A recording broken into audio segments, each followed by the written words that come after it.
అందరికి నమస్కారం అండి. నేనండి అబద్దాలకు అడ్డా ఆంధ్ర కూటమికి అడ్డా టీవీ నుండి గండికోట గురుమూర్తిని మాట్లాడుతున్నా అండి. మరి జన్మనిచ్చిన తల్లిదండ్రులకి మనం ఉండాలి అండా దండా. ఈ రోజు మనం డిస్కస్ చేయబోతుంది ప్రాజెక్ట్ వెలిగొండ.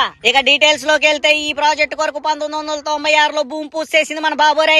ఆయన పవర్ లో ఉన్న 10 ఏళ్ళు ఈ ప్రాజెక్ట్ కొరకు మట్టి గడ్డ కూడా కదపలేదండి. ఇక తర్వాత 2004లో ముఖ్యమంత్రిగా చర్యలు చేపట్టిన మన వైఎస్ రాజశేఖర రెడ్డి గారు ఈ ప్రాజెక్టు కొరకు కావాల్సిన అప్రూవల్స్ అన్ని తీసుకొని భూమి పూజతోనే ఆగిపోయిన ఈ ప్రాజెక్ట్ ని 2006లో మొదలెట్టి 2009 ఆయన మరణం ముందు వరకు కూడా దాదాపు 50% పనులు పూర్తి చేశారండి. ఇక మన రాజన్న హయాంలో ఈ ప్రాజెక్టు కొరకు తవ్వాల్సిన 2 టన్నెలకు గాను మొదటి టన్నెల్ 18.8 కిలోమీటర్లకు గాను 11.5 కిలోమీటర్లు, మరి రెండో టన్నెల్ 18.7 కిలోమీటర్లకు గాను 8.7 కిలోమీటర్ల పనులు పూర్తి చేశారండి. ఇక ఆ తర్వాత మళ్ళీ పవర్ లోకి వచ్చిన మన బాబోరి హయాంలో 2 టన్నెలకు గాను మొదటి టన్నెల్ మరో 4 కిలోమీటర్లు, రెండో టన్నెల్ మరో 2 కిలోమీటర్ల పనులు మాత్రమే పూర్తి చేశారండి. ఇక ఆ తర్వాత 2019లో ముఖ్యమంత్రిగా చర్యలు చేపట్టిన మన వైఎస్ జగన్మోహన్ రెడ్డి గారు కరోనా లాంటి మహమ్మారి వల్ల ఎన్ని ఫైనాన్షియల్ క్రైసిస్ వచ్చినా ఇచ్చిన మాట ప్రకారం 2021లో మొదటి టన్నెలు, మరి 2024 జనవరిలో 2 టన్నెల పనులన్నీ పూర్తి చేశారండి. ఇక ఈ ప్రాజెక్టు కొరకు మన బాబోరి ఎంతో కష్టపడ్డారంటూ మన పచ్చమంద చెప్పే ప్రవచనాలు నిజమే అయితే గూగుల్లో వెలుగొండ ప్రాజెక్టు వికీపీడియా అని 100 పేజీలు తిరగేసినా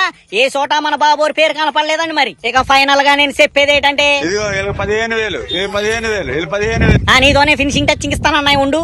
ఇక మన లెమన్ నాయుడు అన్నట్టు ఈ ప్రాజెక్టు మొదలై గత 30 ఏళ్ళు అవుతున్నాయి, ఇంకా పూర్తవలేదని చెప్పడానికి చాలా బాధాకరంగా ఉందని చెప్పాడు కదండి.